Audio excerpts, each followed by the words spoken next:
SSG હોસ્પિટલના postmortem વિભાગની બહાર કરણી સેના ધરણા પર બેઠા. કરણી સેનાના લખનદરમાર, મહેન્દ્રસિંહ બાપુ તથા અન્ય સેનાના સભ્યોનો આક્રોશ જોવા મળ્યો. મૃત્યુ પામેલા કામદારોના પરિવારને ન્યાય મળે તે માટે સામાજિક કાર્યકરો રાજકારણી આગળ આવ્યા છે. મૃત્યુ પામેલા કામદારોના પરિવારને ન્યાય મળે તે માટે કરણી સેના પરિવારજનો સાથે જોવા મળ્યા હતા. પગાર લે છે અધિકારીઓ, શું ધ્યાન રાખે છે? આ એમના ભૂલના કારણે આ થયું છે. એમને કાયદેસરની સજા થવી જોઈએ. એટલે માનવ વધનો ગુનો નોંધવો પડશે. આને પરિવાર સંતુષ્ટ થાય એટલું વળતર આપવું પડશે તો જ. કારણ કે આ પરિવાર ગઈકાલ રાતનું કરણી સેનાને લખનસિંહને ફોન કરે છે કે તમે આવો. અમે બહારગામ હતા. વિચારો, આજે ચૂંટાયેલી પાંખો ઉપર ભરોસો નથી મૃતકના પરિજનોને, ગામને. આજે અમને ભરોસો લખન દરબાર પર છે, કરણી સેના પર છે. તો અમે જેને ચૂંટ્યા છે એ મૃતકને ન્યાય નહીં અપાવે તો કોણ અપાવશે? અને કઈ રીતે 20 લાખ રૂપિયા એને વળતર? અમે જે માંગણી કરી છે, પરિવાર સાથે બેસીને વાત કરો. આજે પરિવાર ટોટલ બધું આખું ગામ બેઠું છે. પરિવાર ના કહેવાય. આજે અસંખ્ય લોકો ત્યાં બેસી ગયા છે. અને આ સંસ્કારી લોકોની નમ્રતા છે, સંસ્કારી જનોની. આ બધા બોમ્બ ભરાઈ રહ્યા છે, આ બધા ફાટવાની તૈયારીમાં છે. એટલે ખોટે લોકોના મગજ જાય નહીં તો બી રોજગારી નથી, લોકો પાસે પૈસો નથી, અને એમાં ઘરનો એકને એક મોભી જતો રહે. એ બિચારી દીકરી કઈ રીતે 2 દીકરા સાથે જીવશે એના બાળકો સાથે? માટે એને પૂરેપૂરું વળતર મળવું જોઈએ અને માનવ વધુનો ગુનો દાખલ થવો જોઈએ. એ અમારી માંગણી છે. અને માંગણી નહીં સ્વીકારે તો અમારા લખનસિંહ અનશન પર ઉતરી ગયા છે. એટલે હજુ અમારે એક મેસેજ, એટલે સમગ્ર ગુજરાતમાંથી કરણી સૈનિકો આવી જશે અને સર્વ સમાજના આવશે.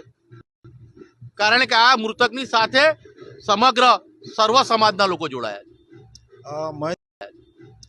મહેન્દ્રસિંહ બાપુએ જે વાત કરી કે સેફટી ફર્સ્ટ, સેફટી જેવું કંઈ છે જ નહીં. એમને જે કીધું કે તમારો સ્થાનિક લોકોને એટલા માટે રોજગારી નથી આપતા. આટલી મોટી રિફાઇનરીમાં 80% લોકો બહારના કામ કરે છે. ખાલી 2 ગુજરાતના જ મર્યા. આ તો ઓવાપો થાય કે આ લોકોને આપણે ડેડ બોડી આપવી પડશે. ક્યાં છે કરીને ઓવાપો થશે. અને તમે વિચારો, મૃતકના ખિસ્સામાંથી પાકીટ ગાયબ કરી નાખ્યું. જે એના આઈડેન્ટિટી પુરાવા હતા, એનું આધાર કાર્ડ, એનું જે જ્યાં જોબ કરતો તેનું આઈડેન્ટિટી કાર્ડ, આ પોલીસે શોધ્યું, મૃતકના પરિજનોએ શોધ્યું, પાકીટ નથી મળ્યું. એટલે અંદર બદ ઈરાદો હતો આ લોકોનો. પણ આ તો લોકલ હતો એટલે ડેડ બોડી આપી. તેવા બહાર અન્ય પરપ્રાંતના કેટલા મર્યા છે?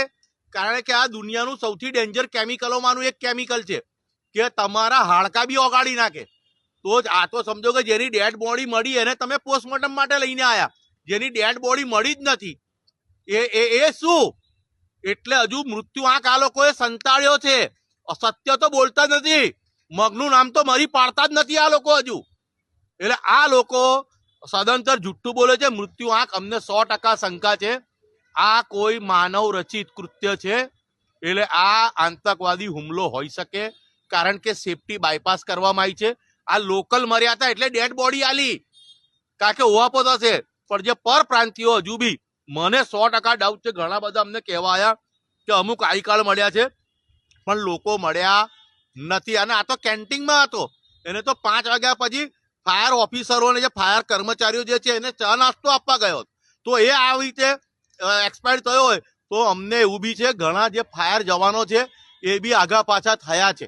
કારણ કે બીજો જે બ્લાસ્ટ થયો ને એ ખૂબ વિકરાળ હતો. અને આ આગ પાણીથી ઓલવાય એવી આગ નથી. આમાં એ લોકો જ કહેનારા. અને તમે વિચારો, સમગ્ર ગુજરાતના ફાયર બ્રિગેડના જ્યારે સાધનો મંગાવી લેવામાં આવતા હોય એટલે સ્થિતિ કેટલી ગંભીરતા હશે. એટલે વડોદરા બોમ્બોની વચ્ચે રહે છે. કારણ કે હવે મને લાગે છે આવતા દિવાળીથી ફટાકડા નહીં ફોડવા પડે. આ બધા ધડાકા સાંભળવાના અમારે. આ વડોદરાની આ હાલત આ લોકોએ દર્દનીય હાલત કરી નાખી છે. અને માટે આ મૃતકોની સાથે સાથે માનવ વધનો ગુનો થવો જોઈએ. અને આ જેટલા અધિકારીઓ આમાં દોષી છે એમને સજા મળવી જોઈએ. ગઈકાલની ઘટના ખૂબ જ દુઃખદ છે. હૃદય કંપારી છૂટી જાય એવી ઘટના છે. કારણ કે બ્લાસ્ટ પર બ્લાસ્ટ જ્યારે થતા હોય અને એવી પરિસ્થિતિમાં 2 યુવાન કર્મચારીનું મૃત્યુ થયું અને ગઈકાલથી આજ દિન સુધી કોઈ કર્મચારીના પરિવારને રિફાઇનરીના અધિકારી મળવા નથી આવ્યા. ત્યારે આજે કરણી સેના ગુજરાતના અગ્રણીઓ, એ પછી મહેન્દ્રસિંહ રાઠોડ બાપુ હોય, માણે બાપુ હોય, જેડી ઠાકુર હોય, વીરપાલસિંહ હોય, અજયસિંહ બાપુ હોય કોયલીથી, એ બધા જ લોકો આજે સવારથી લઈને એમની પરિવારની સાથે છે. કારણ કે અમારી જવાબદારી બને છે, એક અમારી આ સંસ્થા છે જે તમામ સમાજ માટે કામ કરે છે. ત્યારે અન્નનો ત્યાગ કર્યો છે અને માંગણી કરી છે કે તાત્કાલિક ધોરણે આ લોકોને યોગ્ય વળતર મળે. જો નહીં મળે તો આગામી સમયમાં સમગ્ર ગુજરાતની કરણી સેના બોલાવીને રિફાઇનરી પણ ચક્કાજામ કરવાની અમે તાકાત રાખીએ છીએ. અને ઇતિહાસ કરણી સેનાનો જોઈ લેજો, અમે જે બોલીએ છીએ કરીએ છીએ, બીજી વાત અમારે હોતી નથી.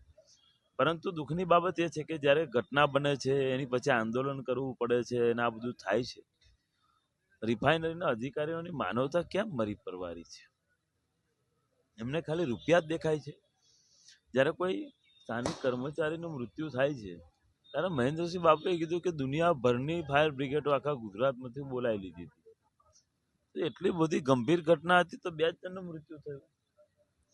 અને 80% તો યુપી, બિહાર અને બીજા રાજ્યોના લોકો નોકરી કરે છે. 20% લોકો લોકલ નોકરી કરતા હશે. તો કદાચ ઈજા તો એમને પણ થઈ હશે, એવો અંદાજો લગાવી શકીએ આપણે. આ બધી બાબતો પોલીસનો વિષય છે. પોલીસે બધી તટસ્થ રીતે તપાસ કરવી જોઈએ. અમે માંગણી કરી હતી સરકાર પાસે કે SITની માંગ રચના થાય, અને સરકારે માંગ સ્વીકારી છે. ઉચ્ચ સ્તરીય જાંચનો એમને બાહેધરી આપી છે. અને યોગ્ય વળતર જો આપવામાં નથી આવ્યું, જ્યારે આપવામાં આવશે ત્યારે અમે